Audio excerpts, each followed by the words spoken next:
Ready? Yep, I'm ready. All right, man. We are back. Throne Room legend himself, Luke Snail. How you feeling, my friend? I'm doing great, man. I appreciate you having me on. Absolutely appreciate making the time. We've had probably one of the rockiest roads of getting this to happen, but for sure, just gonna make this even that much sweeter, man. Yeah, for sure. I gave him the wrong address.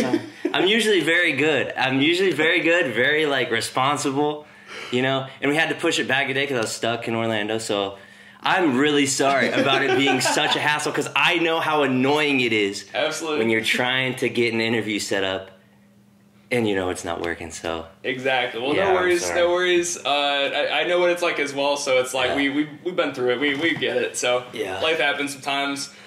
So I was debating. Normally, I was kick off with the name. How did you get the name? But you had a unique start where you had a name and then changed it. Yeah. Let's just go with how did you decide you wanted to start doing like interviews and about podcasts and stuff like that, and then we'll kind of go through the timeline. Well, I'll talk about the name thing first because you know I was doing local scene podcasts before, and that my name, the account that is now Luke Snail, was just like my personal Instagram account with like my government name and everything. And that's like the majority I was like mostly like marketing the local scene podcast stuff from that, so like most people just followed that anyway. It was too hard trying to balance two accounts. Oh, because you had yours and the local scene. Like I'll get into like I didn't know how serious I was about it at the start, and like I'll get into that, but yeah, I just didn't want to go by my government name anymore, just for reasons like I didn't want, you know, like professional reasons, you know, like so yeah, and Snail is like a nickname that I had. Like in college when I was playing baseball, like we had like 4 Lukes on our college team. So you were the slowest one, or no? Actually, I was like super fast. So it was kind of like it was the reverse. That was my second guess. Was either fast or slow. I was like it was kind of like and it kind of sounds like my government name. Right. So it was like it just worked. You know, it just worked. But yeah, so how I got into doing the interviews, is that what you asked? Yeah. All right, I'm sorry. Because you went from zero. It was interesting. I saw this. I came across like somebody did an interview local scene. I was like, this came out of nowhere. What the fuck? And he just like passing me up on everything. So I was like, how do you go from zero to all of a sudden popping? Yeah, honestly, the start of COVID, you know, when I started, I had just like got out of like a pretty serious relationship, started COVID, so I was like, man, this sucks. Like, it's the worst of everything. Yeah, I need a hobby. Like, I don't know what I'm doing. Like, I don't really know what's going on anymore. You know, I was like in a confusing like place. I had no idea what was going on. Right. So like I was like, I need friends. I need like, you know, like hobbies and stuff. So I was like, and I wasn't playing baseball anymore at this time either. So like I really didn't know what I was gonna do with all this time. Yeah. And I was alone a lot. I'm like, I need friends, and I knew I liked music. I was going to shows and stuff, and I'm like, you know, I kind of want to like be a tour manager, get in the industry anyway. And like, I guess the best way to do that is like, you know, get my foot in the door somehow. And I'm like, I know I like to talk, and like, I have a laptop. All I need is 2 microphones. And I started getting into like local stuff a little bit. So I was like, big fan of like Block Ball Out and Marv Gang Sav. Like before I was super tuned in. I'm still big fans of them. I think they're awesome.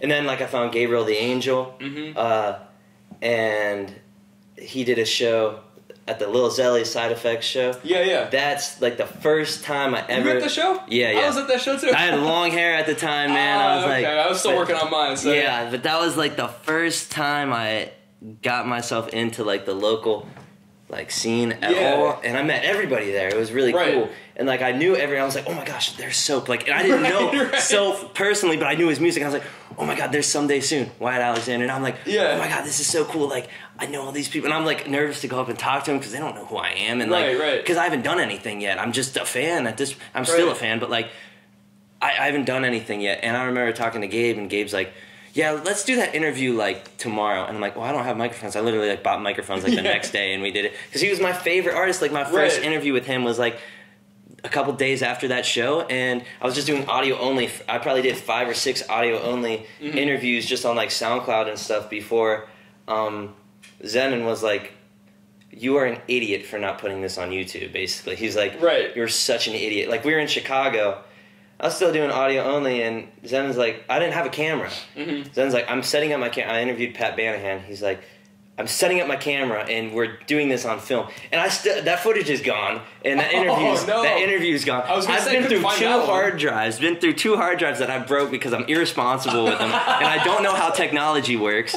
But I'm good now with the hard drives. I've had enough failures with them to know how to deal with them now. But anyway, yeah, and then I couldn't get the footage off Zenit's camera. I don't remember what the issue was anymore, but like, so that was cool. And I do want to go back and interview Pat again because he's amazing. He's a great videographer and just like such a character. I love Pat. Yeah, and, like, characters are great. He's an interesting person, entertaining person, just individual. And like the fact that like he would do an interview with me, like you said, at nothing. I didn't at this point. Like I've have like 6 audio only interviews, and it's like I had nothing. And then Matty Woods, I interviewed him. That was like one of the first ones that got recorded too in Chicago. And those are, I mean, I was terrible at interviewing, like, terrible, like, I don't know, like, how, to interview at all, I just, like. Yeah. So what made you decide, like, interviews? Because you said the laptop, the just because I thought it was the easiest way to get my foot in the door, and with my skill set, I'm like, I know I like to talk to people, and I'm good at talking to people, so I'm like, I think that's, like, financially the easiest way for me to do it, because all I need is 2 mics at this point, because I have the laptop. And I have GarageBand. I still use GarageBand. Right. Because all I do is just EQ and I didn't EQ the audio even before that, but now I just like try to tune it up, make it sound good enough, Like maybe eventually I'll get into, making the audio a little bit better. But anyway, I was like, I'm not going to shoot music videos because I have no idea how to do that. And like I watch, at the time, I was watching the Zenon videos and Night Runner and all those guys from here, and I'm like, those guys are professionals. Like, I am never going to compete with them. And that's okay because I know that I'm not going to be able to like sit down and learn and be as passionate and to be at their level. So like that's okay with me. I'm gonna find my own lane, do something else. Yeah. And like I didn't really see anyone doing interviews necessarily. I like No Jumper back in like 20. I still like No Jumper now, but like they were awesome. It was golden years, 2015, 2016. That time period. Exactly, and those were the kind of artists that I was listening to at the time, and So yeah, I'm like, maybe I'll do something like that. And it was at first just to get my foot in the door in the industry or whatever. Yeah. As like a stepping stone. So you said you want to be like a manager? Yeah, like a tour manager. Okay. Like go on tour with artists and stuff. And because I when I was just going to shows and stuff before I did any interviews and anything, I was just going to shows. And Black Bear's tour manager, his name's Riley. He was an artist at the time. I really loved his music. I didn't know he was a tour manager or anything. But I would talk to him after shows. And he said he was like Black Bear's tour manager. And I was like, just talking to him about stuff like that, and I was like, that sounds really cool, and that's something I want to do. And then, as I got into it, and I was going on trips and stuff, and kind of like doing more like having the responsibility of like, rental cars and Airbnbs and this and that. I'm like, this is stressful. Like, this is not really something that I want to do. I was curious. Yeah, that stuff is stressful. So I'm like, so like, and then like I tried my hand at some management stuff, and I was absolutely terrible at that. Like managing an artist? Is something like sort of, yeah. But I'm like, I'm not good at this either, and like I'm like, eventually I didn't even like to do the interviews. It was just to get my foot in the door, and now like they've grown on me so much that I actually like to do them, and like this is what I want to do now. Like I don't want to do anything else. I don't want to be an A&R. I don't want to work in. As of right now, I want to do the interviews. Like I want to do my own thing, and like know. So yeah, but it's not to get a foot in the door anymore. It's like to just do what I love now. Yeah. Your foot's in the door, and it's cool that you. I was maybe similar as well, where it's like I wanted to do this. I want to do something. Like, I want to feel like I'm doing what my skill set is, and then you try this and that and whatever, and it's cool that you finally are like. It grew on me, and I want to do this. Right. It's like trial and error for sure. And I like at the start too. Like I did it to make friends and to do all this stuff. And now it's changed to where it's like, I mean, sure, like it's nice to have friends, but it's like now I do it because I love the music, and I do it because like I want to be like someone who like records history as it's happening, kind of too. Yeah. And it's like I also like at the start wanted to be like a popular figure in like the scene and stuff too. Like I wanted to be like cool guy, but I don't care about that. I don't care about that anymore. Like, and that's something like more recently within like the last like year, 6 months ish, where I'm like, I really do not care. Like I don't wear designer clothes. Like, I don't care about looking cool. Like, I don't care about any of that stuff. Like, right. And it's so hard because, like, everybody, like, all the rappers and stuff, and even producers and stuff, like, they're cool, but, like, I don't care about that anymore. Like, that's not something that I'm, like, that's not a goal of mine. I'm just trying to be myself, not, like... Right. I'm not trying to be anybody else except me now, you know? And it's, like... that's why people liked me in the first place. That's why people like me in the first place, because I'm myself, not because I'm trying to be somebody else. So it's like, I'm not trying to be cool. I don't care about... That's why, I'm glad I switched the account. I have a personal account under my government name that I only let, like, my close friends and family and stuff follow. And that's fine. And, like, in my other account, you don't even see my face in it anymore. And I like that. It's, like... Because it's not about me. Like, it's literally not about me at all. And... I mean, my most recent interviews, I'm not in them anymore, but I'm had a lot of people say they want me, like, to be back on camera and have conversations because they like to see, like, organic, natural interaction with artists. So, like, I am going back on camera. I'm working on getting some new equipment and everything. So that is coming. I'm going to be back on camera. And I'm a little nervous about that because I'm kind of camera shy. And, like, I do like talking to people, but it's different when there's a camera in front of you, too. And especially if you just met someone, like, 15 minutes ago. That's why I was saying you're really... talented at this because you can carry on a 4-hour conversation with someone you just met. Like, that is talent, man. Like, appreciate that. And I love that you're doing it here still because I just expanded so, like, out so quick and, like, almost, like, I don't know, like, I still love, like, everything going on here, but it's like I definitely found, like, a niche that I, like, am so obsessed with and passionate about that, like, I feel like I can't even, like, stray away from it just because I'm so passionate about it. Like, and here there's so many different types of music, but, like, in, like, Detroit and stuff, they make, like, one sound, and it's like I'm so obsessed with the sound and the culture and everything that I can't even get away from it. But the more you get deeper into it, it's like it gets more exciting instead of, like, old. It's really interesting. So how did and I guess to kind of expand upon, like, the array of people that you've interviewed and looking at it, it's like insane with some of these people that you've gotten. Like, how do you pick who to interview and how do you get these interviews? Like, do you have any specifically? Like, I mean, Pat Vanahan, legend. Fast Life Bolo, legend. Oh yeah. I just saw somebody else that you had. I was like, what the fuck? Like, how did you get some of these people? Not that you don't deserve to get them, but it's just what the hell? Like that, yeah. Well, most of the time I just try to hit them up on Instagram, and it's so hard because, like, even, like, people who, like, the outside considers small artists, bro, their DMs are ridiculous. They get other artists asking for features daily. They get everybody, like videographers hitting them up. It's so many people in the DMs. Like, they don't understand. Like people who are, like, kind of tuning in, like, well, why don't you have, like, a GMO Stacks interview? I'm like, are you kidding me? Like, if I could, I would. Like, Like, we've tried. It's not that easy to just, like. I don't have these people's... Even if you do have their personal phone number, you can't get a hold of some of these people.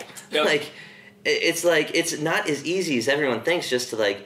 Yeah, they're not, like, huge mainstream artists, but, like, a lot of them still have buzz, and it's not easy just to get a hold of someone, but, like, like, a lot of times it's, like... Yeah, through Instagram, or it's just, like, I meet them in person and talk to them, and we set something up. And that's through just, like, going to shows or, like, trying to not track them down, being but just, like, around, being in the scene. Just being around, and that's so important. Like, just be around. That's what got me everywhere. Like the first time I met Gabe and everybody was at the Side Effects show because I'm around. And then it's like going to studios, like doing this. Every time I do an interview, I introduce myself to everyone. I don't know who these people are, but you know, like, it's crazy. Like, yeah, just being around. And that's, like, I've met a lot of bigger name people who, like, are crazy to me that I met these people in the same rooms with these people. I'm not gonna mention any names because I'm not trying to, like, use their name for my for my, you know, clout. And that's another thing. Like, people, I think it's so corny how people, like, will take pictures every time they're in a room, or like, even worse, just video them in the room, like, videoing the person. Like, I don't know. I feel like my time, if I'm supposed to work with that person who's bigger, will come, and I don't have to, like, record myself being with these people. And it's like, this person, like, yeah, I met them at the studio or whatever, but they're not gonna remember who I am, everything about me. Like, they will if we work together, and they'll be like, oh yeah, that was cool, I did an interview with this guy. But, like, I don't know, it's not like, I don't know, I definitely introduce myself and try to, you know, make a good impression or whatever. But it's like, I don't know. My time will come with these people. Like I met this one bigger artist in Detroit at a show, and it was the first time I ever like seen him in person too. Yeah. And I met him and I just like introduced myself and said what I did, and he's like, "We'll have to check out your channel before I like say yes to him." I'm not even asking you for an interview. I just want to introduce myself. Like if it's bound to happen, it will. Yeah. But like, I'm not even asking you for an interview. I just wanted to introduce myself for you, so you have a face to my name, because I'm sure you'll see people like share my stuff. I just wanted you to know like that's me. You know? Right. So, but yeah, as far as getting interviews, it's just like being around, and like with like Bolo specifically, like I think the first time I met him was when I did the interview, but like I've known his stuff and like I've shared his stuff, and I've replied to his stories on Instagram. Yeah. And, like, I mean, we're kind of in the same scene with the Detroit stuff, so he shoots for a lot of the people who I'm around and who I've interviewed and stuff, so it's like he definitely like knew of me. Yeah. But, like, I don't know, it's just, And, like, I'm not the type of person to be afraid to say I'm a fan of people and to support people and to, like, if I see something on Instagram, like, I will like the story. I've been doing that like crazy. I love the Instagram like story thing. Right. Because before it's like, oh, dude, this is awesome. Or, like, sending, like, fire emojis or, like... But, like, now I can just like it, and it's like, hey, I support you. Like, I like what you're doing. I saw this and I like this. Yeah. Yeah, and, like, I don't know. People are afraid, I feel like, to, like, be... fans of stuff, and like someone put out one of my favorite rappers put out like an Instagram post basically saying that like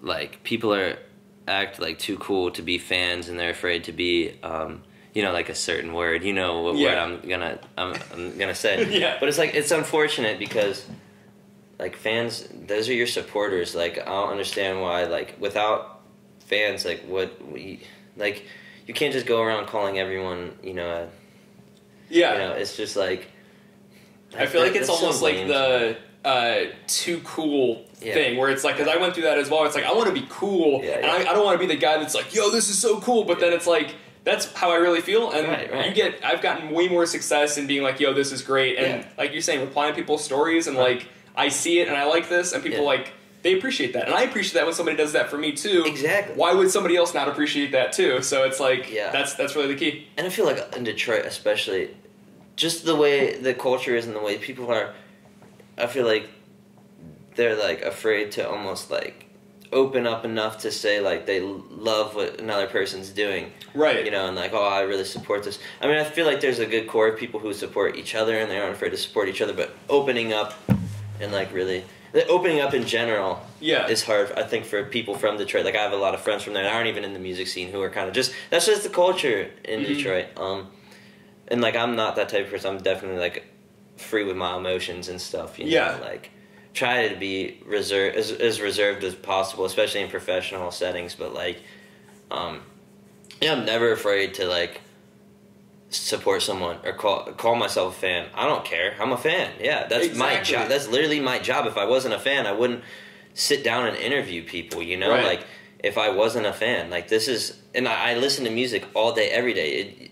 You'd be stupid not to call yourself a fan. Like, everyone's a fan of something. I don't care, bro. Everybody is a fan of something. I don't understand why that word is so, like, demeaning. It's not demeaning. It's not demeaning to be a fan, bro. Right. I mean, there's a difference between, like, trying to use somebody. That's not cool, I think, to use somebody. But, like, I have no problem supporting people who I like to listen to, or I think are a good person, or, stuff like that. Or, like, I love their hustle. Like, I have no problem supporting people like that. Right. No problem at all. I feel like the good energy comes back too when I support somebody else. Maybe it's not even that person. Yeah. Something good will happen just because I'm not breeding or sending out negativity like you suck, or whatever. You're for sure. Put out good, you get good right back. For sure, and I feel like that's done me pretty well because I've always been genuine. Like anybody I interview, I listen to. Like and like you want to interview them because you're a fan, because you like their stuff and you want to know more. And and I don't take commissions for interviews. Like I mean, I'm sure I've left probably thousands of dollars at this point on the floor, not telling people in the DMs like, hey, I don't accept like money for interviews right now, but I always say send links and I always check out their music. And I've done interviews from people sending me links. I haven't recently necessarily, but like before, I've had someone hit me up and like, hey, how can I get an interview? I'm like, I don't really do like paid interviews, but if you like send me some links, I'll check you out. I appreciate you supporting and reaching out, like, because I do, like, obviously if someone is asking, especially saying like, what's your budget, or what's your like, what's your rate, what's it gonna and stuff take like to that, get this, like that is so, like, even that I'm not accepting the money, that someone wants to pay money to be on my platform is like mind-blowing to me, you know, and I appreciate that support like so much, and like so many people are, I don't know, just like, I don't know. The fact that anybody would offer to pay their hard-earned money to do to like be a part of what I'm doing is really cool to me, you know. For sure. But yeah, I don't know, like, it's just not about the money for me right now. Like, is it a little bit of like quality control too, where you're like, I want to do people that, not to just keep with the fan stuff, but like I want to do this interview because I fuck with this person, I'm a fan, and I don't really know you. If I look at your stuff and it's good and I like it, it's almost like you're curating. Absolutely, because you put some people on who like,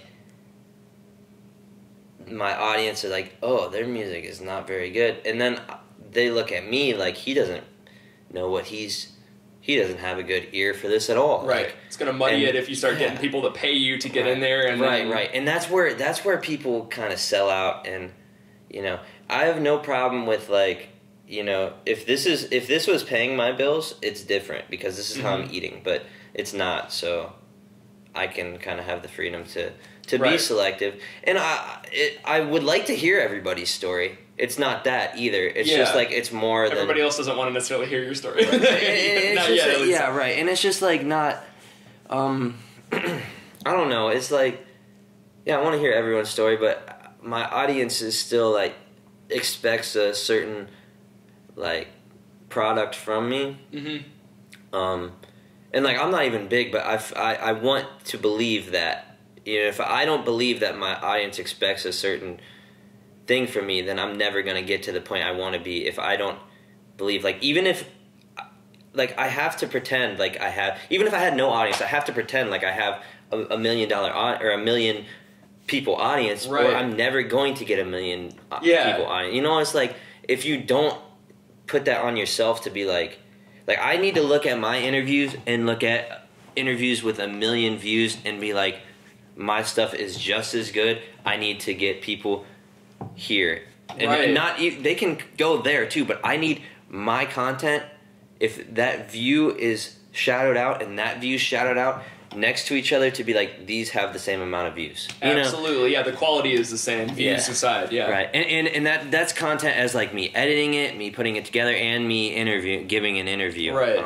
And I'm always trying to work on getting better at stuff. Like I have no skills with. I didn't know Premiere Pro at all. Yeah. I was using iMovie when I started, and like I didn't know how to do any of this stuff. I learned on my own. I learned with YouTube. There was a lot of calls with Zenon when I'm like, I don't know what's going on. And you know what? I love Zenon for this, because he said to me, like, I asked him something. He's like, I could show you how to do it. Like show you how to do it or do it for you, but that would be useless for you. Just do it yourself. And like, that sounds like harsh, but it's not at all. He's like, if you do it, it's like what's that? You can lead a horse to water, or teach a man to fish, or teach a man to fish. Teach a man to fish. Yeah. Eats for a day. Yeah. Teach him how to fish. Eats for a lifetime. It's exactly that right there, and it's like, he's so right about that, and he's so right about anything. And it's really goes. This is really a life lesson. I've learned so many life lessons from doing this interview stuff too. It's like, if you want something, you just have to do it. Like, you just have to do it and try it, and if you fail, fine. But like, in figuring out things on your own, like, don't wait around for someone to show you. Don't take a college course because you feel like you need schooling to do something. Just do it. Do it. Exactly. Like, if I wanted to shoot music videos and I'm a high school kid, and I'm like, man, I think I want to shoot music videos or get into like something like that. Don't go to school. Don't go to school. Right. buy a camera and shoot as many things as humanly possible. Exactly. And watch music videos, watch whatever, and say, how did they do that? I'm going to do that. Find out how to do that from YouTube. Yep. Make a connection, make a network of people who also are in your field. And that's the thing. Networking is so big, man. Like, there's so many people who I've met just through the internet and I've never met in person. I feel like like Sethy P. Shouts out Sethy P. Shout out Sethy P. Like, he's... I could talk about Sethy P for a long time. He is so inspiring to me, but I think we've only actually met in person the one time when we went to Atlanta together. And I talked to him on the phone, like, probably a couple times a week, or, like, you know, just, like, I don't know, because he's in the same, like, field, like, you know, and, like, right. he understands things, and I respect his opinion and stuff, and, like, we only literally met in person, like, the one time, and I feel like he's one of my really good friends in the music stuff, right. you know, and it's when you like... have conversations like this, it's like, it right. fast-tracks the friendship, because it's yes. like, you don't normally, even some of my friends, I've not sat down yeah. and had a long conversation like this, and so it's like, it is cool. I'll go from zero to, like, friends with lots of people. Right. So definitely, like, some life lessons that I've learned from this. Would you say, like, maybe... I would say top life lesson, but maybe top 3 if there are any that kind of stand out. I usually ask, like, what's best advice you ever got? Oh, yeah. So definitely just the figuring out things on your own and trying things and finding a network of people and stuff. And then lastly, just having a passion. Like, listen, I have another job, like a real job. Yeah. But, like, this... like, the interviewing and stuff is what wakes me up in the morning and lights a fire under me, you know, right. and, like, I believe everybody should have a passion. I don't care if it's stamp collecting, like, have a passion, do something that, like, gets you up every day regardless of what else is going on in your life, because, like, right. I was in a really, really bad place mentally for a really long time, and I almost feel like this saved me, because I, like, was able to have something that I'm so passionate about and, like, obsessed with, and, like, I can wake up every day and be like, this is... no matter what else is going on around me, like, this is still here for me, like, and this is never going away as long as I decide it's here, you know? Yeah, like, no one can take that away from me, you know? Like, just having a passion, and, like, I see so many unhappy people and depressed people, and, like, I get it. I've been there. Right. I've been there. But, like, I don't know, when you find something that, like, that you're passionate enough about to where it's, like, make you want to stay here every day, you know? It's like that really, like, I feel like this really saved me, and it took a long time. Like, it took probably like a year of me doing this to be like, oh, this is it, right? Like, this, I'm so passionate about this. But yeah, man, like, I would say those 3 life lessons for sure. Just trying things and figuring out things on your own. Mm-hmm. Not relying on, like, schooling. And I am a huge proponent of education, don't get me wrong, but, like, figure out things on your own. You don't rely on textbooks and everything to figure out for you. Don't feel like you need education. You can figure things out on your own. Yeah. You know, they didn't have textbooks when they made the wheel. Yeah. And the pyramids, and, you know, they figured it out. Right. But I don't know if that's a good analogy, but, you know, oh well.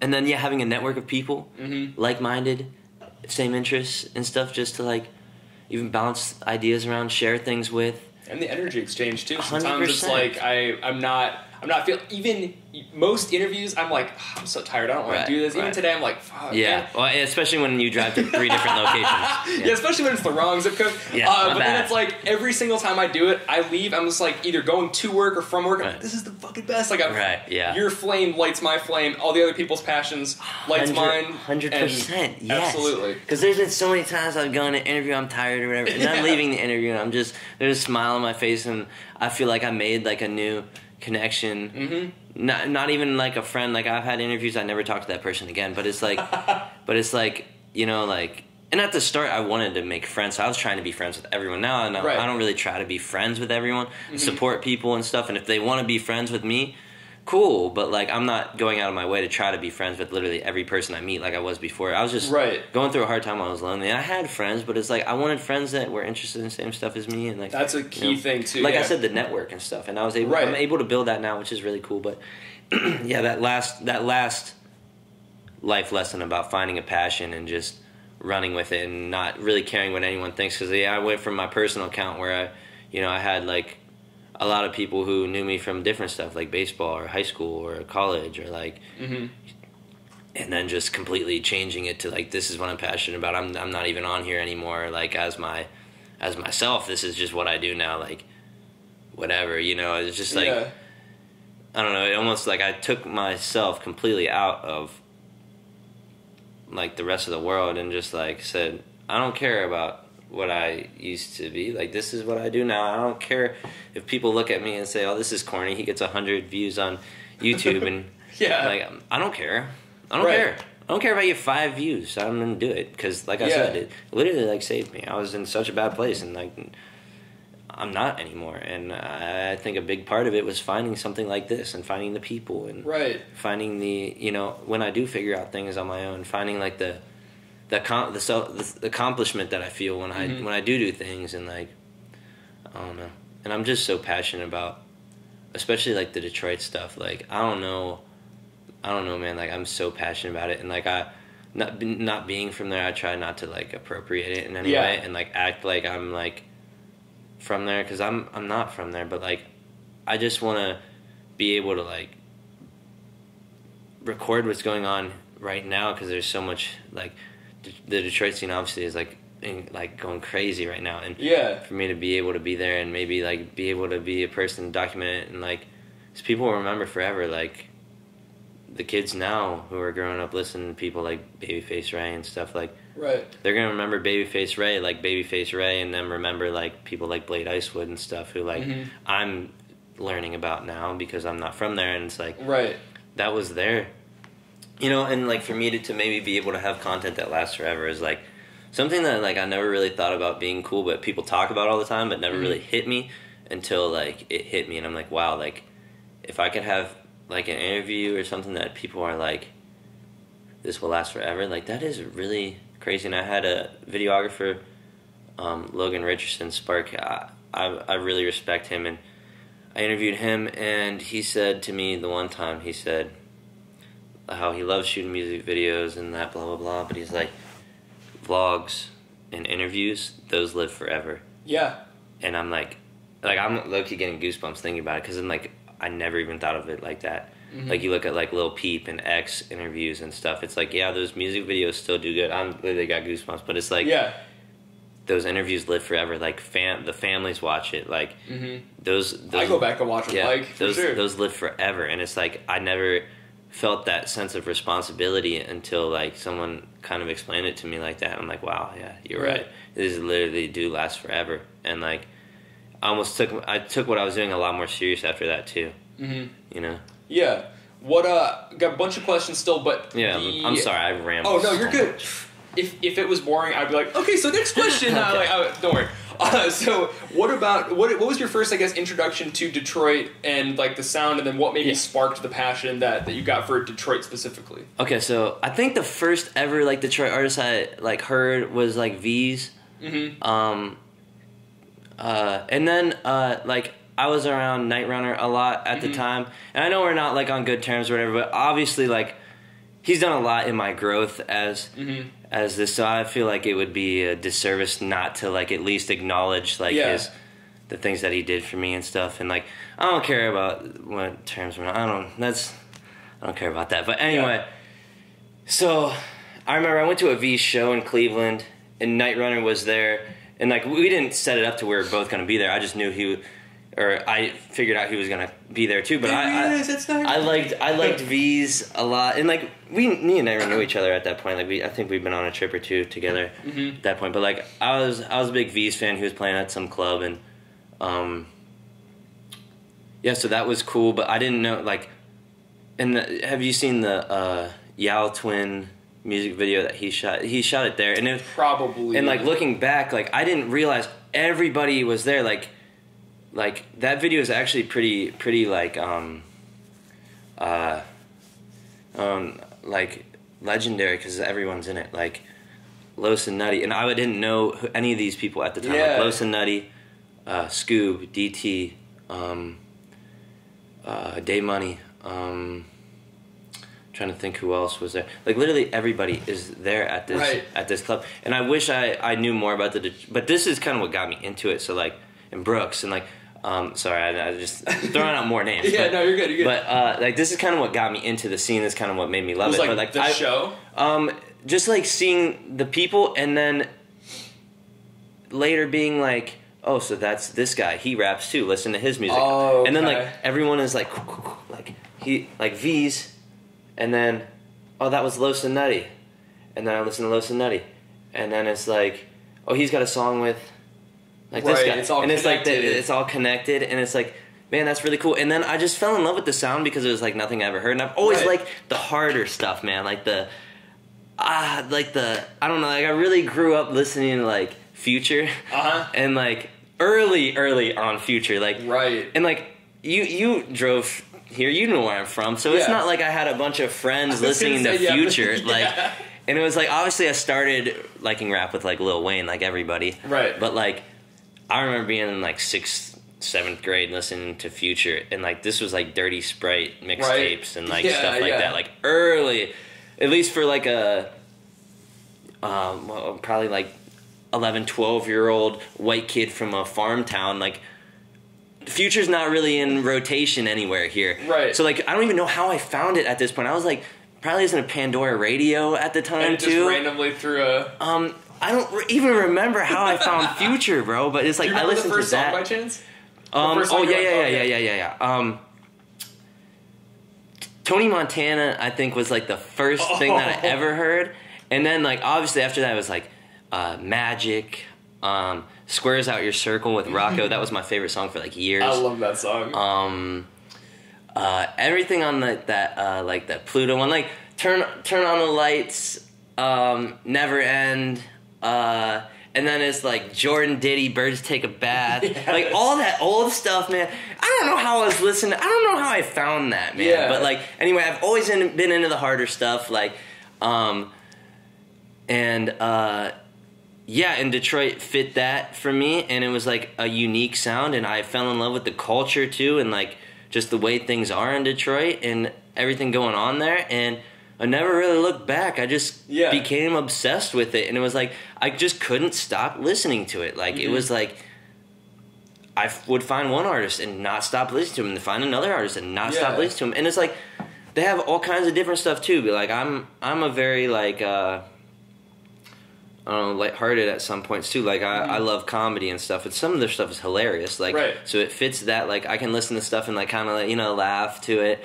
Or I can listen to stuff and like feel like all right. And like I said, I was so depressed for a long time, and like I was listening to like sad music, and like what would you do? Because it was so relatable. Music? Like who were you listening to? I like Black Bear. Okay. Let's get some good sad music. But honestly, it would also be a disservice I didn't mention Young Pinch, because Young Pinch, my all-time favorite artist, like, he's the reason I'm in music. He's the reason I wanted to get my foot in the door. Interesting. So I was going to shows and stuff, and like he was literally like it from like he's the GOAT. Like he's the GOAT for me. Like because I would be able to listen to his music and relate to what he's saying, and that's he had long hair, white kid with long hair, just like me at the time, and I'm like. I felt like that was the first time I ever was able to make like a personal connection with like a rapper. Because like I said, I was listening to Future and stuff, and obviously I'm not doing the same stuff Future's doing. So like, but like I can listen. So I can listen to Young Pinch and be like, oh wow, like I feel like he's saying things that I relate to. So like that's what really got me into music. But I was listening to sad stuff, and also I had a phase listening to like a lot of like alternative music, like Smashing Pumpkins and Alice in Chains, and some metal stuff too, like but like I like Movements a lot. Hey, Movements, they're really awesome. And I was like Knocked Loose, Code Orange, Kubla Khan, some of the hardcore bands. I was into that for a while, but like. Yeah, I was listening to sad stuff for the most part too, and I'm like, this isn't helping. And then like this isn't helping. The Detroit stuff, man. Like again, I'm not doing the same stuff they're talking about in Detroit music, but the themes are still there. Like, don't feel sorry for yourself. Wake up, get money. Like, and it's like at some point that's ingrained in you, and it's like, you know what? Yeah, like I'm done feeling sorry for myself. I'm gonna wake up this morning and get to it instead of being like, oh, poor me. And like I think that's another thing that made me love Detroit music too, because that's the mindset there. It's like too freaking bad, go to work, go get things done. Like and that to me is like something that I now relate to so much. It's like nothing's gonna be given to you. And that's another thing with this music stuff. I literally did this on my own. Like, all these connections I made are on my own. Like, even with baseball and stuff, I had an older brother who, you know, he played on a travel team, so they already knew me. So it was like, oh yeah, he's good enough. He can play play when he's ready. So it was like I already had things given to me, and like, you know, I've had things given to me my whole life, and I've been appreciative of that. At least I feel I've never like taken that for granted and been like, you know, like one of those people who just like are cool with everything. Like, I know, like, I've had a lot given to me. I'm so blessed for that. But like, the music stuff, no, I haven't had anything given to me. I've got that myself. From zero with that. So like that, and I think that's another reason I'm super proud of it too, because no one's given it to me. I've done it. Like, I did this, and like, this is the first time like I can be like, yeah, this is something that I did from the ground up, you know, and like, but. I don't even remember the original question. I think you kind of covered it. It was basically just like your introduction to the Detroit scene, and then what about it made you so passionate, which you pretty much... And I was going to Detroit a lot, too. So, whether it would be with Night Runner at the start, and then when we stopped working together, or whatever we were doing, I don't know if he calls it that anymore. But I was terrible at my job, what I did for him. I can admit that. I didn't know what I was doing. And, you know, I didn't know what I was doing. Like, what were you supposed to be doing for him? Like, well, I don't know, getting him clients and stuff, and I did a terrible job. It's that was the manager type thing? Yeah, I guess, but like... I guess. It was just, I just wasn't good. Wasn't good at it, and, you know, I feel really bad, obviously, now that I, like... wasn't able to, you know, live up to expectations or whatever. But I learned a lot from it. And it sucks too, because, you know, he was a good friend of mine too. So, and like, just losing a friend, like I said, that's the reason I got into it. So that kind of sucked. But I don't want to cause him any fuel to like him get upset at me or anything, because that's really not. I'm not trying to make beefs or anything like that. I don't want to be. I do have to ask though. I did get a submission question from him. Oh, this is okay. He did want to ask, here we go. When are you going to unblock him? Well, all right. So I don't. I've learned, like, sometimes it's best for my mental health if, like, out of sight, out of mind. Okay. And it's like, I just don't want to be like. This is gonna sound so like personal, but I just don't like to feel hurt from things, you know, like it'd be easy for me not to see, like I wish him the best, but, like, it'd be easy for me not to see, like, all his content all the time, because, like, he was a, like, you know, a good friend, like, it's not like, fuck you, it's like, just you know, I just don't want to see it for right now. And, like, I mean, I if he wants to unblock, I'll unblock him. But, like, I don't know, it's just, like, of course he submitted the question. I only got two, so that was one of them. I have to at least ask this one. But I don't know. That's fair. Yeah, I don't know. And I mean, it's been a lot of time since I even talked to him and stuff, so I had to do some healing from it too. Because, like I said, I thought we were better friends than that necessarily. You know. Yeah. And I know it's hard, especially when money is involved too. Like, because, like, he paid for a lot of, like, flights and stuff for me, and expected me to do things for him in return. And the fact that I wasn't able to was hard. But I was not very good at it. And I admit that I'm not very good at that. And that's like I said, I don't want to be a manager anymore. And I don't want to be a tour manager, because that was a lot. Like, there was a time when I got dates wrong and didn't book a date. We were in LA and we couldn't get into the Airbnb, and I'm like, oh yeah, I forgot to book tonight.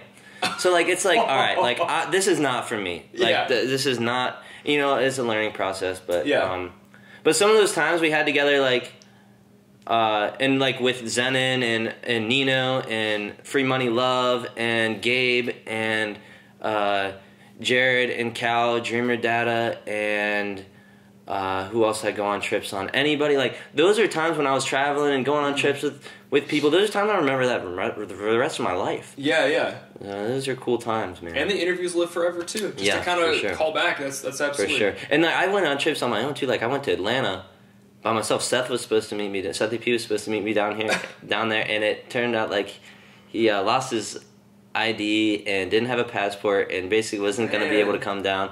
And shout out to Seth EP, because he's, like, still paid for his part of the Airbnb. Like, he's a solid dude. Like, But anyway, that's when I was by myself in Atlanta. That's when I interviewed, like, Chavo and Jelly and some of those dudes, and those are, like, that Chavo interview was probably like my first interview that I can say like made it to the underground necessarily, you know, like because like that was like it got a decent amount of views, but it got great feedback from people in the comments, and that to me like is crazy. Like I can go back and look at those, and people are like saying nice things about me that I'm like, okay, maybe like I can do this, like I can. This is something that I can do. Yeah. But like it was probably the first interview that got like into the underground, where like people outside of like who know me and know what I'm doing have seen. Right. And I had one with Carlo, the producer. Who the hell is Carlo? And that one I can say too. And I had someone come to me in the studio and was basically like, I saw the interview like you did with him, and it was like, that is like a legendary interview, because like you were the first one to have any content on him, and like he was completely changed the way producers were doing things, and he's like, you don't understand, like that interview was like legendary, and that was the first time I ever like thought of it like that too. Right. But anyway, I wanted to mention this about Detroit too. Yeah. Like we went to the White House and we're shooting a lot of videos at the White House. The White House, or Detroit has a studio called the White House, and that's where like everybody's been through the White House. Like Babyface Ray, Peasy, GT, V, like any of those guys, they all go through the White House, and you know, it was so inspiring the first time I came here to see like everyone just comes here and works, and now like that's where I'm doing my interviews out of right now in the basement. Yeah. And it's a dope location too. It's got a good just like backdrop and everything. Shout out Sketty. He's like the man there, and you know, to allow me, someone from out of town, you know, to be able to come in and do interviews there. And like I don't want to make it long term for their sake necessarily too, because they got their own thing going there, but like I mean, for Sketty to allow me to do that, and just for people to accept me, just from being out of town and stuff, is like, that means so much to me, especially when I'm a fan of all this too. Like I'm a literal fan of all this, and for them just to accept me, it means so much to me, man. Like so much to me. Like I'm gonna check the video real quick just to make sure. You're good.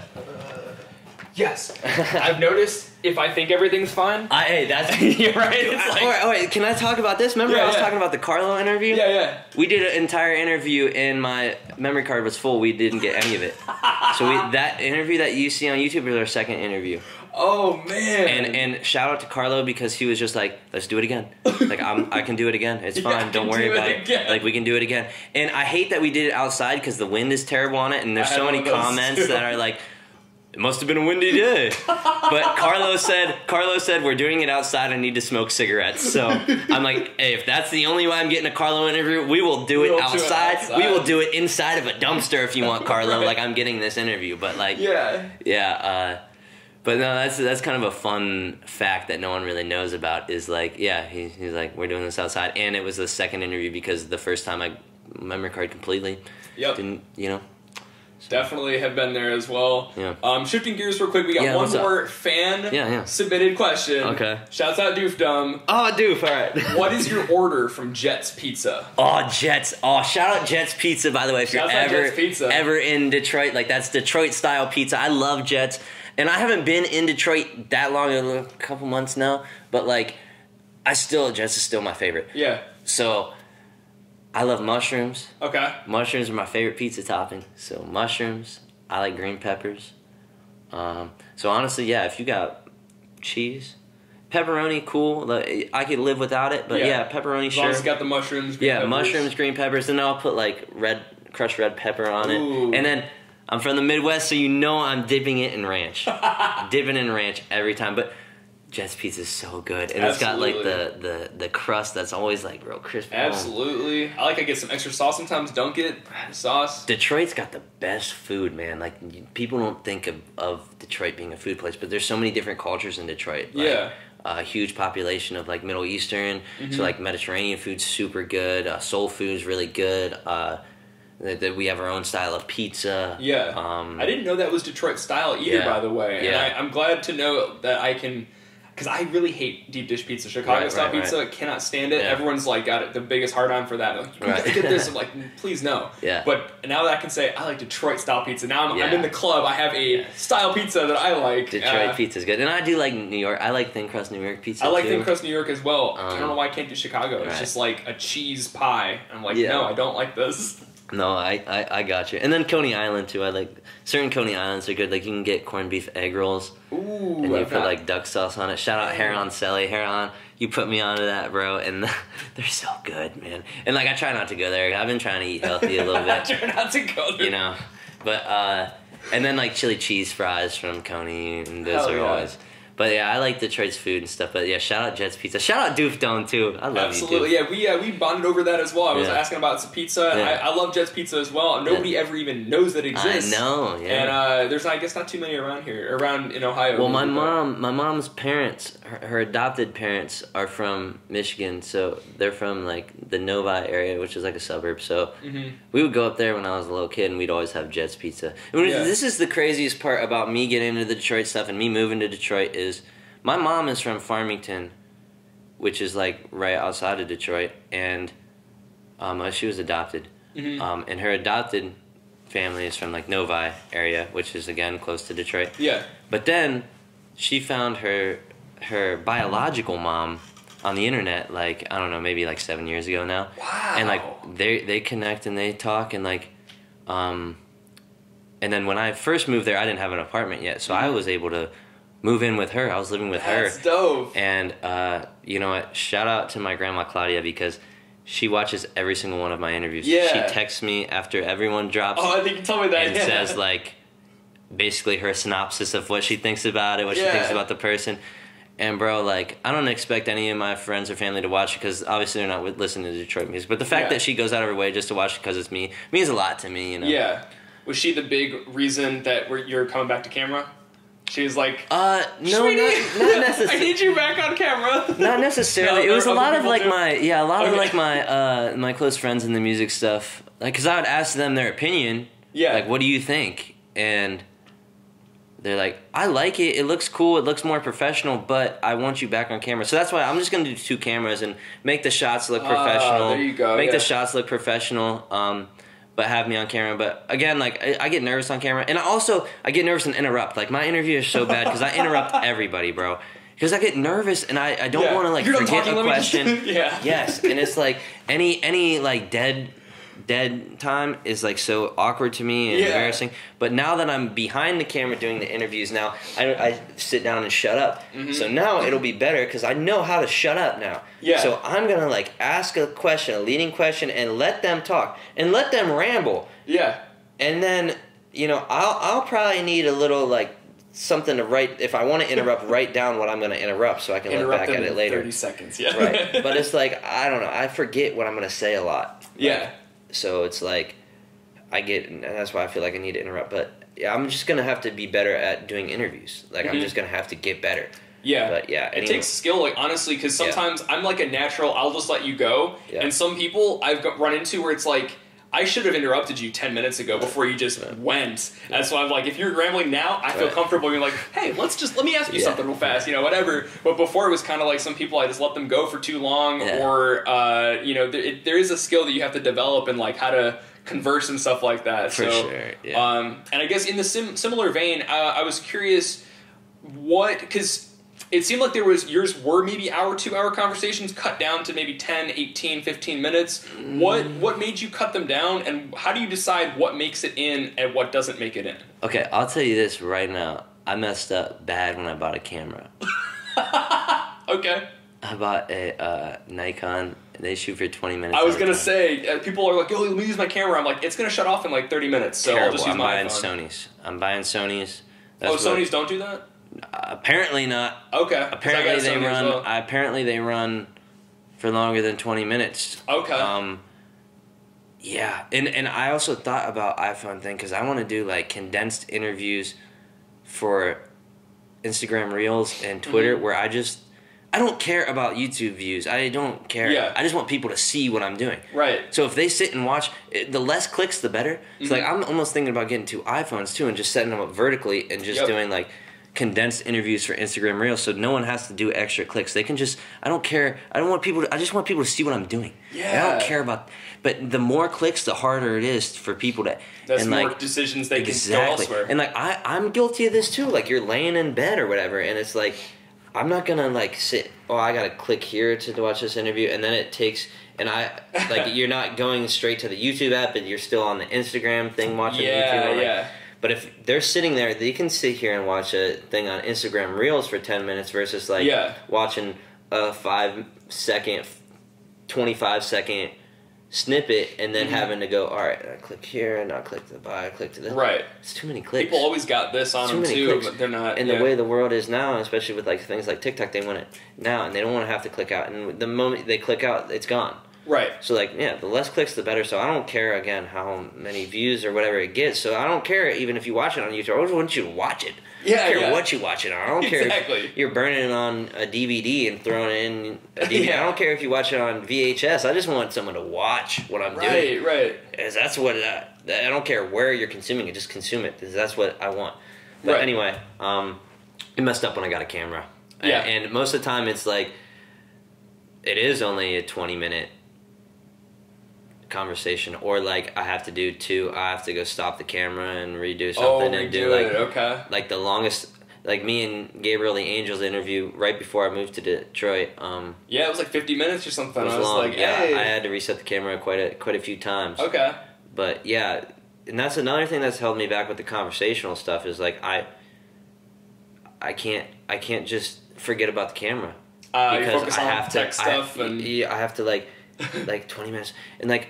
I wish, and it sounds so stupid, but like I wish I had somebody with me who could like just handle the tech stuff. I'm not to that point. I don't know if I'll ever get to that point, but like I like when I have people have guests there, and I can be like, "Hey, can you watch the camera or whatever?" It would be really nice. Shouts out to anybody that's helped me just do the video part because it does help, even just to be like, "Is it still going?" Right, exactly. So then you can forget about it because you're worried about listening to who you're interviewing. You're worried about listening to that and. Carrying on good conversation. I'm just trusting that this is going and hoping it's going. So, absolutely. Correct. Yeah. But I messed up when I got a camera. But I'm working on getting new equipment. Now I got a good job, like a better job. It's easier, too, to be able to budget out, like, all right, like, I'm spending my money on this, spending my money on this. And, like, I think I'm holding off on doing interviews for a little bit until I get that stuff. Because I don't want to just put out interviews for content's sake at this point when I know that, like, I'm this close to getting, like, interviews perfect, I'm getting interviews to a perfect spot, Right. So I might, and I've been trying to drop weekly and I've done it pretty well since I got settled in Detroit, but again, I don't want to just do stuff for content's sake either. And especially when I know like I can make stuff look a lot better if I just take the time out and maybe pick up extra shifts or whatever and just make more money and pay for it. That's So. Yeah, and it might be easier if you're like me as well. It's like it's like, oh, I know what I want. Right. Oh, I just got to work a little bit extra. I got to pick up a shift or do whatever. Fuck it, who cares? I'll do it because I know it's leading me to this thing. Right, and when you have a goal in mind, it makes the working like a little easier to be like, all right, I'm doing this so I can do what I love. And like my job, I like my job. My job's great. Like I mean, it's annoying sometimes. It's a job, but like I'm happy with my real job. Like I don't think a lot of people can say that. So I'm pretty lucky. Yeah, absolutely. Pretty lucky, and it helps work in the airline industry. I'm not really allowed to say much else, but like, so it's easy to travel for me too. Yeah, and that's something I really love to do is traveling, and like that's kind of why I wanted to tour manage too. I just love the spontaneity and like the grittiness of just like travel. For sure. And it's nice too, like if there's artists scattered or producers scattered or videographers scattered, I can get there eventually. If I have enough time to do it, I can do it. Right. Yeah. Definitely. And so, curious in the same vein, you had mentioned like high school, college, and then kind of things shifted a little bit. What did you want to do? Like, what did you go to school for? What were you like originally? What was the original plan, if you will? So I was in education, like early childhood education. I thought I wanted to be like an elementary school teacher. I was doing that for like 3 years. Curious, did you go into it being like, this is about to be first grade because I'm learning first grade, baby? Or were you going into like, I really enjoy little kids and I want to teach them? I love kids. Like I have a little sister at home and like, I love kids, man. They just their energy and they're just pure, and like they'll say they'll say what's on their mind. Right. And it's like, especially being a male, there's not a lot of male elementary school teachers. Right. And at that age, that's a very vital time for like development and stuff. And like in this area, sometimes there's not always male figures at home. And like I thought it would be, you know, kind of a, you know, opportunity to do something bigger than myself, to be able to like be, because I remember my teachers, like my second grade teacher, Mr. Graham, that was like the first male teacher I had in second grade. I remember like wanting to be just like him. Like on picture day, I literally had the same light blue button down tie, smiled how he smiles. Just I wanted to be just like Mr. Graham, and just like, you know, being able to do that for someone else was sounded like something I wanted to do. And also I was playing baseball. Like baseball was like my entire life for like up until I transferred, basically. Yeah. But like I wanted to like coach baseball. So I'm like, all right, I'll coach baseball in my hometown. And then it's like I had an epiphany kind of, because I was going to all these shows and stuff, and I was influenced by like Young Pinch, and you know, I saw all this stuff. I'm like, I can't do this. I want to do something bigger. There's a lot more for me out there. So yeah, I think I wanted to teach for a while, and then I switched my major to communications. Okay. Because they said that would be I could graduate the quickest. Okay. And actually, crazy, because communications ended up helping me with the interview stuff. And that wasn't even in the plan, you know? Yeah. But also, I loved learning about, like, culture and stuff in college. And, like, that's still something that is very true to me now, is, like I said, like, Detroit culture and stuff. And, like, just, like, and then now I'm traveling all these different places, knowing about, like how different people do different things, mindsets, like, all kinds of things. And even culture, and the fact that I was, like, in Detroit, you know, we wear Dickies, and we wear Buffs, and we wear crispy white Air Force Ones. Yeah, and like, not my beat up black Air Force. Right. And like I don't necessarily really fit in, like, and I kind of get like clowned for my appearance and stuff. And like I said, anymore I don't care about being cool, so it's whatever to me. Like I don't really care. But like it is it's cool to me, and it's just interesting to me to see like the different things that people do. Like if you know, go look at a Detroit rapper and go look at a rapper from Atlanta, you know, it's different. Like in Detroit, you're not going to have piercings on rappers. You're not going to see a rapper with a nose piercing, and sometimes you're pierced, I guess, but like very rarely. And like you go to Atlanta, you look at like Young Thug, everything's pierced on him. Yeah. And it's like, it's crazy because like I had my nose pierced, I had my ears pierced. At one time I had long hair. But like then I got into the Detroit stuff, and that just wasn't me anymore because I was so influenced by it, you know. Yeah. But yeah, if I showed up looking like that now, yeah, they'd definitely think differently of me. Yeah. And that's who I was at one point in my life. Like I'm not saying that's not who I was. And part of that is still rings true in me, I'm sure. But like, the more I'm around different people, it influence me differently. And I also grew up a lot since then too. Like I'm old. I'm 24. So I'm old, bro. Like I'm not a kid anymore. I'm like an actual adult. So. Right. But yeah, I think culture is super interesting. That was my favorite thing about school and college, is learning about culture, and like even like I visited my buddy from high school in South Carolina, and just like seeing what, again, like the fashion, what they were wearing and how they handle themselves. Like if you drop a random like white person from Charleston, South Carolina, if you drop them in Detroit, bro, they didn't know what to do with it. Like it's just so different places, and I think that's so interesting, this culture. But yeah, I thought I want to be a teacher, coach baseball, live in my hometown the rest of my life, but I'm like, I can't do that. Yeah, world's too big for me, and that's not really what maybe eventually settle down here, but I don't know. That's so far. Like I take it like literally like one day at a time. So right. Yeah. So because it sounded like COVID hit was when you decided like I'm doing interviews, and that's when, is that when you really were like, I don't want to be just the hometown, I want to go and be great, if you will, or what were you graduated, were you on track already to start teaching and doing baseball stuff, and then I think COVID before hit? Then I changed my major. I think I had changed my major before. Oh, you straight changed from early childhood to communications. You weren't even going to do that anymore. Or can you still teach early childhood? No. Yeah. I changed.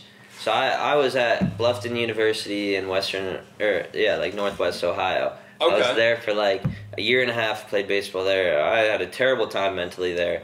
Okay. Like, just super depressed. Yeah. Homesick, everything, and like. Was it super far from here, or was it just like far enough? 3.5 hours, okay. 3 hours. And I was playing baseball there, and I loved it. I played a lot my freshman year. It was cool. But I was just so depressed. Like, baseball was not. It was like an afterthought, and I was so anxious too, and like depressed, and like it was crazy. Like, I never thought like depression was a real thing until like I actually got depressed. Right? Yeah. I know but what like, you mean.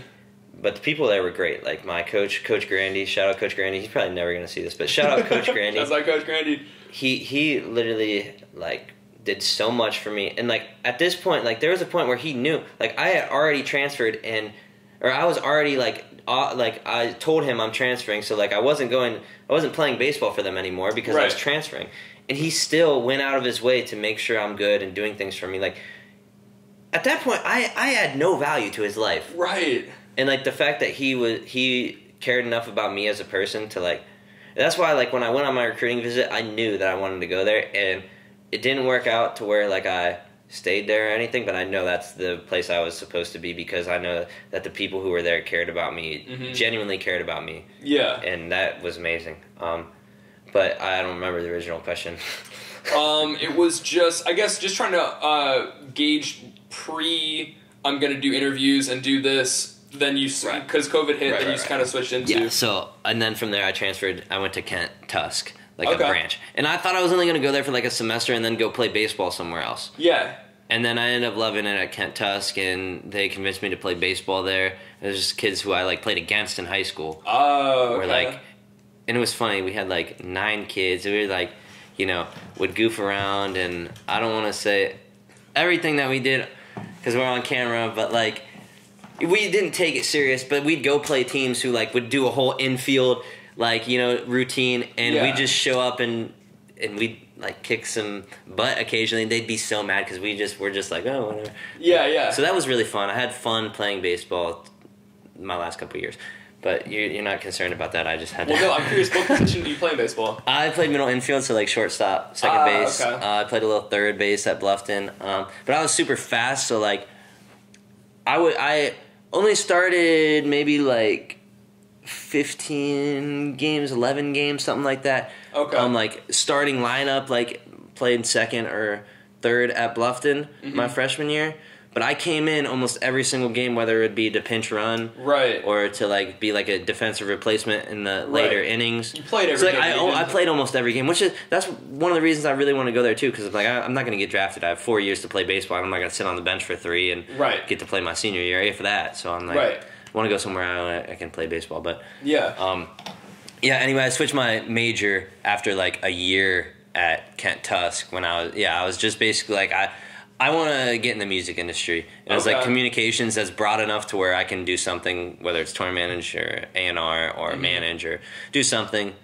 I don't remember exactly the timeline, but it was probably close to around the same time where I'm like, all right, so I've changed my major. Now I got to do the networking part and get my foot in the door. So that makes sense. I was curious about baseball. I played baseball in high school as well. But I was absolutely terrible, and I didn't want to play. I was like, please don't put me in. I don't know what I'm doing. But it was either track or baseball. My parents made me do a sport. Track was literally all we would do. It was like a pretty big school, and we just run around the school. All right, 4 laps. Like, what is it? Fuck it. So we just run around the school. I'm like, this is so stupid. We would cut through the school. They're like, how'd you do it in 4 minutes or whatever? We're like, I don't know. We're fast. And they didn't care, but I was like, this is dumb. So I hate that track and baseball were the same season because I was fast. Like I was super fast and like athletic. Like I probably would have done good on like the high jump and stuff too.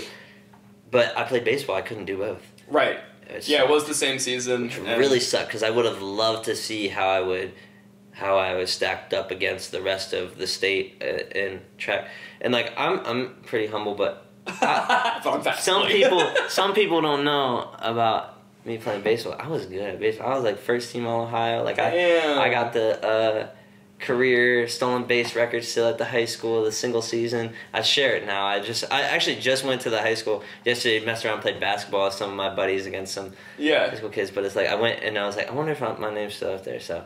Yeah, but now I share it with another kid who must have tied my single season record. But like, no, that was literally my entire life. before. So like it's crazy that I went from like I assume like everyone would have thought like I would have just been involved in baseball the rest of my life, and now like I don't play baseball, I don't coach baseball, I watch baseball like professionally occasionally, but like yeah, I like if you would have asked what I would have been doing like 4 years ago, it definitely would have been some involved in baseball. Now like, basically in no capacity I'm involved or want to be involved. Like I love baseball, it's a great sport, I learned a lot, but like I'm done. Like that's right. That's part of my life that kind of passed. Do you think you would go back and coach at some point? Like, is that still something that you're like, oh, I would like to do it? Maybe not or just coach, like head coach, where it's like serious, but I would go help out. Or something, okay. Like, just because, like, I want to carry the bats and like whatever. No, not even that, but like just go to practice and like hit some fungos or like show the kids like how to turn double plays or something. Yeah. But like not like be like involved as like head coach, like doing all that. I don't really see myself doing that ever. Okay. Right now, so. Yeah, no, that makes sense. I'm trying to see what. Curious. This is something you kind of mentioned earlier, and it was cool. It was like got so many different segues here. So the idea of making what you want, but making something for an audience. Because I know it's like you had mentioned, like, oh, I was doing this, but then like I kind of changed it up a little bit. Oh, but then I'm good doing this because people want it this way. Yeah. How do you like?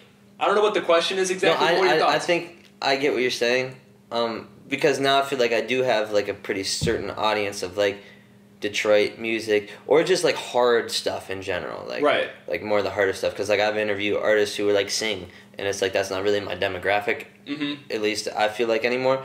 But like honestly, I think I'm gonna try to branch some stuff out more.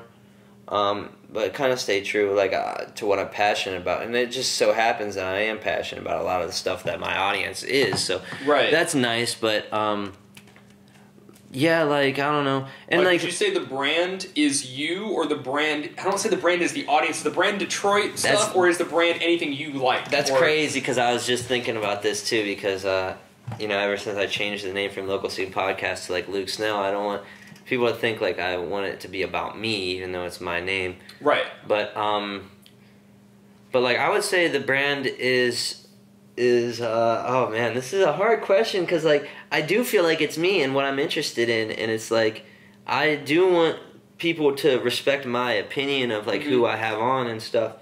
But like it's not about me, but it's almost like who I decide to showcase too. And moving forward, I do want to open up and be less selective, and like I want to interview anyone who's got a good story, a good personality, and or has good music. Yeah. And if they have all three of those things, perfect interview. Right. But like someone who's got a good personality, so like maybe people will listen to their music just because they have a good personality, or it's like those are funny. Like sometimes people just want to see something lighthearted and like. Not saying that their music is a joke. I'm not saying that. Right. But, like, people want to see somebody, who's going to give some good energy and stuff. Right. So, like, maybe open it up to that. Or, like, somebody who, like, maybe their music's not, incredible or whatever, but they have an amazing story. Like, like, they need to tell a story. And, like, someone can get inspiration from that. Yeah, maybe, just opening up to more than just, like, oh, I like their music or not like their music. Right. And obviously, the music stuff, if they have great music, I want to interview them. But, like... just people make good interviews too, even if their music maybe somebody I don't really listen to or whatever, but some people make good interviews. So I'm trying to kind of be more open to who I'm interviewing to. But I think I was gonna add more to that, but at this point I it's remember. Cool. I've rambled. It's a huge question, so I was curious. So. Do you have any like dream interviews? If I say, hey, just reach out to this person, they're gonna say yes. Yeah. Well, obviously, like as far as growth, like Babyface Ray would be the biggest one because he's the biggest in Detroit right now. My whole demographic listens to him. That would be the easy answer. But Street Lord Juan. Okay. He it's a dope name. I've never heard of him, but that's a dope name. He was part like Blade Icewood, who like everybody who you listen to in Detroit right now, Blade Icewood is their like hero. Okay. He passed away in 03, 04, something like that. But so obviously that's not someone who I can. Like, if it was, like, anyone dead or alive, Blade Icewood would be... We'll save it for the next question. Interview. Okay. My bad. I didn't mean to jump the gun. But Street Lord Juan, he has been on some songs. I don't think he released anything on his own as of late. But, like, I mean, Babyface Ray would be the easy answer because he's the biggest artist right now in Detroit. Yeah. And, like, obviously I'm super interested in Babyface Ray and his story and everything. But, like... If I had a Street Lord Juan interview, that would be incredible. Like, that would be legendary. Like, all of Detroit, whether you listen to music or you just grew up in Detroit, certain parts of Detroit, like, you would listen to this interview because you need to know what Street Lord Juan has to say. Like, that is an interview that would make my entire channel, especially in Detroit, now that I moved to Detroit and I'm, like, really involved in Detroit. And, like, that would be an incredible interview. And, like, I haven't even reached out to him. I feel like, one, I'm probably going to be worthless to reach out. I'm never going to hear from him just because, like I said, it's impossible to get a hold of people. But I need to do more research. Like, if I end up being in an opportunity where I can do that, like, it needs to be the best interview of all time. So, like, I feel like I need to do, and it's hard because it's like you Google search these people, you can't, like, I gotta hearsay, you know, I gotta be around people who can tell me about him. So, like, if I do have an opportunity to interview him, I would want to say, like, hey, can you give me 3 months and just go, like, boots on the ground and just ask people Street Lord Juan, like, what he mean to you. Make a whole documentary about you getting the... I've thought about shooting a Blade Icewood documentary, but, like, I'm not a filmmaker. I'm not a filmmaker. I hope somebody who is a filmmaker does, because it would be amazing. It'd be absolutely amazing. But yeah, I have a ton of, like, dream interviews. And like I said, Babyface Ray would obviously be the easiest answer, but I think a Street Lord Juan one would be incredible. Yeah. And, like, obviously there's so many other people in Detroit who I'm a big fan of who are popping, who would do a lot for my channel. Yeah. But so the next question was going to be about Alive or Dead, but just to spice it up a little bit, so just so we're not, you know, everyone knows what's happening next, I'm going to throw this out, because I was thinking about this the other day. If I'm just going to throw out a random big name. If Kanye West hits you up, be like, dude, you got time for an interview? Are you interviewing Kanye West? Or what are your thoughts on doing somebody that large? Or, like, fucking Mike Tyson hits you up? Or, like, somebody, like, huge. Well, I don't know very much about either of those people, so I would have to do research because... And I don't listen to Kanye West necessarily, and I know I'm probably going to get a lot of hate for that, but I didn't grow up listening to him, and... I'm the same way. That's why I picked that name, kind of, because I was like, I would do it for the channel, but I don't know but as what far value as me, I bring to a Kanye West interview. For, like, my personal value, no, like, it would just, So, like, I don't know. I mean, I definitely would, because it'd be stupid to turn down an opportunity like that. But, like, I would honestly rather interview Babyface Ray than Kanye West. I would interview Babyface Ray 100 times before one Kanye West. And that's no shade to Kanye West. Right. That's just, like, Babyface Ray has made such a bigger impact in my life than Kanye West. Right. You know? And the passion that you would bring to that interview is very different. And the questions that I know I would ask. And, like, you know... But and that's nothing against Kanye West. That's just that's just just how I feel about that. But also, it's funny that you said Mike Tyson, because I do want to interview people outside of, like, rappers, producers, videographers too. Like, I just interviewed a cover artist, and I thought that was pretty cool, because that's like a completely different perception of the rap industry. And also, like, artists or athletes or fashion designers or people who are in touch with the music scene. Anybody who will fit my demographic, I will be open to interview. Whether you make clothes or you're like an athlete who is, like, really involved in the music scene, whether it's like you're hanging around rappers, you know, just stuff like that. I would love to, you know, do that. And I would love to interview V's, but he already did one with No Jumper, so there's one out there. But Babyface Ray hasn't really done a huge interview recently. After he's, like, really gotten more mainstream. But I just felt like I thought like I had to mention that. And For like sure. Peasy, same thing. I think he's just about to drop with No Jumper. So like those are dudes that are definitely big in the Detroit scene who I would love to interview. Yeah. But it's like they've kind of already had their opportunity to speak out. But, Right. And it's that interesting. wasn't the question. No, I'm sorry. No, you're good because I was asking this not even for them. This is for me because I was curious as another like somebody who's doing interviews. Yeah. We approach it the same way too. Yeah, where it would be like, I know you did No Jumper. Could I bring anything different to that? Yeah. And maybe not. Maybe that's it. Maybe you said what you need to say. And here's the thing. Adam 22 did a good job. Like, I think he is a little more tuned in with Detroit rap than I expected, you know? Like, I know someone who knows him a little bit and just hearsay from... Like, it's more like he said, she said stuff, but, like, hearing, like, who he knows from Detroit and stuff, like, I respect how much he knows, you know? And it's hard. He's an older guy, but he's always been in touch with what's going on. For sure. And that's something that I admire.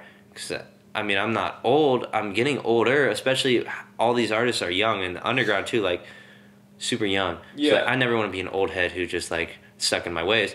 Yeah. And also, like, you look at Adam 22, he's not 20-something doing interviews, he's older, so that gives me, like, the ceiling is, like, I can do this forever. So yeah. And, like, he's I respect him. Absolutely. So now we'll go back to the original, the other question. So if you could, and I'm going to pose this maybe a little bit different as you're going to do an on-camera interview with these people, but if you could go to dinner with any three people, alive or dead, they'll pay for dinner. You go to whatever restaurant that you want to. Who are you having a conversation with? It doesn't even necessarily, like I said, not even a full-on interview for the channel, but just it could be. But who are we conversing with throughout history? And it's a huge question, so take your time. Yeah.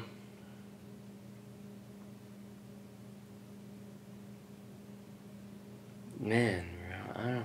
My mom. Okay. Because, I mean, I get to see my mom a lot. She's not, like, I mean, she's still alive and everything, but I don't know how, like, I don't know when this dinner is going to take place, and, like, I can't imagine my life without my mom in it, so, like... Just being able to sit down and have a full-on, like, conversation? And, like, again, like, I don't know when this dinner is taking place, so, like, if this is, like, at the end of my life and there's a dinner where this is, my last supper, I want my mom to be involved for sure. Okay. That's an interesting place to put it. I was going to think, like, tomorrow or tonight or something. You know what I mean? Like, it's just going to... Well, I'll have dinner with my mom tonight then, so let's pick 3 different people. Sorry, Mom. You got bumped. Love you, Mom. But I do like the end of the life thing. That's a cool way to look at it. I didn't anticipate that. Because she's definitely made, like, the biggest impact in my entire life, like... Yeah. So, like, that would be someone who I want involved in that. But I don't know. Dinner with 3 people. Oh, my goodness, man. This is crazy. I don't know. Can they be fake people? Can I have dinner with Hank Hill? Oh, you know what? I'll allow it. All right, I'll allow it. Just because of the magnitude of the question. If you've never thought about it, it's a big thing to, like, scan history, and then you can only pick a couple, so... Yeah, Hank Hill. That's a good one. He could make you some steak or something. Taste the meat, not the heat. Propane, on his propane. Hank Hill. Man, this is such a hard question. We can cycle back. My God, yeah, I'll think of something later. But I would love to hang out with Hank Hill. I feel like we could really get along. Yeah, I'm gonna throw out. I can't even. I don't even know. This is way too hard of a question. It's cool. You can even, if you don't think of 2 more, text me. I'll throw it in as an afterthought. By the way, he would add. Spirituality. Oh yeah, I grew up super Christian. Hey, me too. Yeah, I knew that. I watched your interview, so I know you said that. I probably mentioned the same story every single interview of like how terrible it was, but like. Well, see, I mean, I'm still a Christian. I was super religious, like, towards the end of high school, too. Did you go to, like, a Christian school or Catholic school or anything? No, I just grew up, like, Lutheran, and then we went, and then we were non-denominational. Okay. Lutheran, I feel like, was the cool one. I had some friends that were Lutheran, and they were, like, cool, and my parents was like, freak show. I mean, non-denomination, like the church I go to now, I like it because it's like, well, I don't really go to church anymore necessarily. I should, but I don't know. I just think it's a good set of morals and standards for life, and like, I obviously like believe in God and accept Jesus as my like savior. Yeah. But like I'm definitely not as like active into it as I used to be. Like I'd bring my Bible to study hall and stuff like my senior year but then when I got super depressed, it was hard. I just drifted from that, definitely. Yeah. But like it's crazy because like the first music I remember listening to was like Toby Mac. You know Toby Mac? Right, for sure, Toby Mac. Yeah, I think that's the first concert I ever went to. Is Toby Mac okay. concert. So like a Christian rapper. So like yeah. Yeah. And then it was Toby Mac, and then Toby Mac. Future. Yeah, Toby Mac to Future. Yeah. And that's the thing, like I had to like sneak rap music for sure when I was a kid. Yeah, So when I was listening, like my brother was showing me Lil Wayne when like because he was older than me, he was like 3 years older than me, so he kind of knew some stuff. So like, and then and when I was able to figure out how to find music on my own, I ran with it for real. Yeah. But yeah, I grew up super Christian, and I mean it's still something that I believe in, and. Do you still like? Because I kind of mine was so rule based and so like it wasn't about, to me what Christianity is like love and like treating people well, and like that's what Jesus said all the time. 100%, bro. Do you feel like you are same or maybe even more spiritual because you are you don't have to go to me at least you don't have to go to church every Sunday to be spiritual and have a good relationship with God or whatever. You are the church. Like how you act is an example of like I don't know, like, so I want someone to, like, I don't necessarily want to have to go up to everyone and like, give my testimony and like, try to convert them into a Christian. Right. I mean, if the opportunity presents itself and someone like just likes the way I act and like handle myself, and I don't know, they want it to be more like me, and that conversation presents itself, then I mean, sure. But yeah, I agree, like you are an example. Like I just want to set a good example. So like I don't know, I'm definitely doing better things now than I used to, as far as just like being like growing up, because in college and stuff, like I act like an idiot occasionally. So like I definitely was not the best example of a Christian. That's not really my intent either. I didn't really care about that, especially when I was so depressed and stuff too. That was didn't care. I'm just doing anything to like try to get me to smile for like But like now that I'm doing much better, like it's something I've thought about more because I am in such a good place, and I'm a lot more grateful now. Like I just catch myself praying a lot more when I'm happy. Yeah, just being thankful and being stuff? thankful, like catching myself and like I can't believe I'm here, instead of, and then just like literally just like thanking God instead, like but before it's like you're in such a bad place that you don't think about it. So eventually I don't ever want to be in a bad place again, but like I want to be able to keep my faith through a bad place if that ever presents itself. And again, I'm not like super like into it now necessarily, but it's definitely something that I believe in and stuff. Yeah, and it's cool to hear. Even I'm the same way of like I'm gonna try to be more thankful and like appreciative, and like even if I'm just saying something, I'm not, dear God, I'm thinking, I'm just like, hey, thank you, I'm so glad my car worked today, that type of thing. Like that's praying. And it's funny, sometimes I'll look at people that are like very in the church or whatever, and it's like you don't actually pray, or you're praying asking him for things. I want this, give me this, and then you're mad when it doesn't happen. And like, and as far as going to church and like I don't know, obviously growing up in the church, like you see, like I feel like people do it as a show and to be like, I'm a better person than you. Look, I went to church every Sunday and I like do this and that, and it's like that's not what it's about. It's about being. I mean, you can grow God's kingdom whether you show up to church on Sunday or not. Like, it's just like being a good example. I think is the strongest testimony there is just being a good person. Like my mom wakes up every morning and like she works early. She wakes up every morning and does devotions. Like she's not posting on Instagram, but she's doing devotions every morning. Right, because she's doing it for herself. Yeah, she does, and like she's an amazing person. Yeah. But she also doesn't like go around like being annoying about trying to like convert everyone into a Christian. Mm-hmm. She's just an amazing person.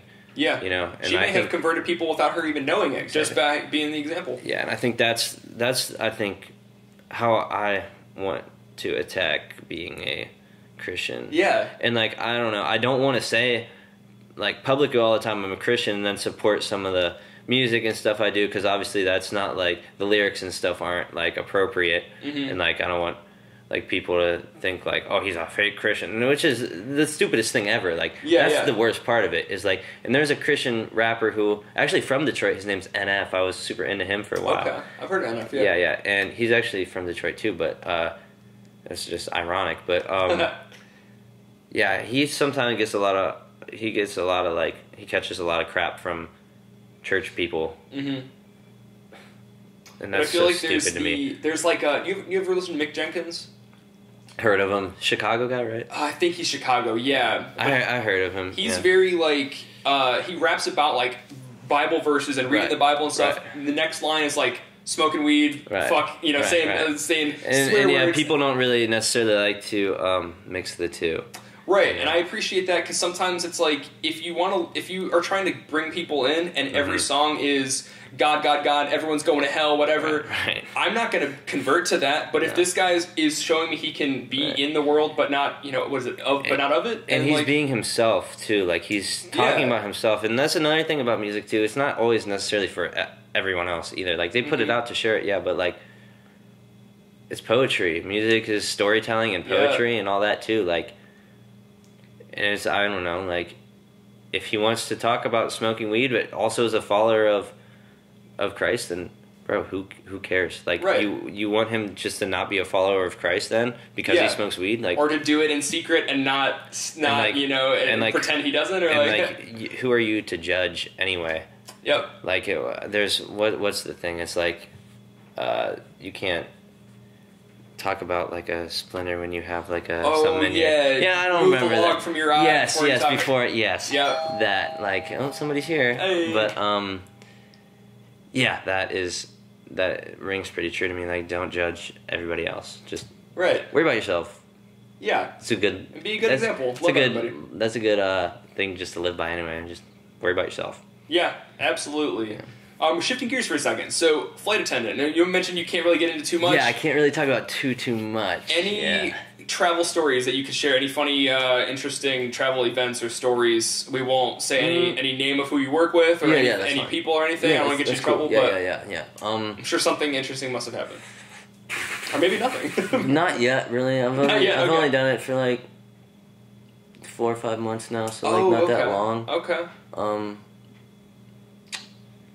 Nothing too crazy. Okay. Yeah, there we go.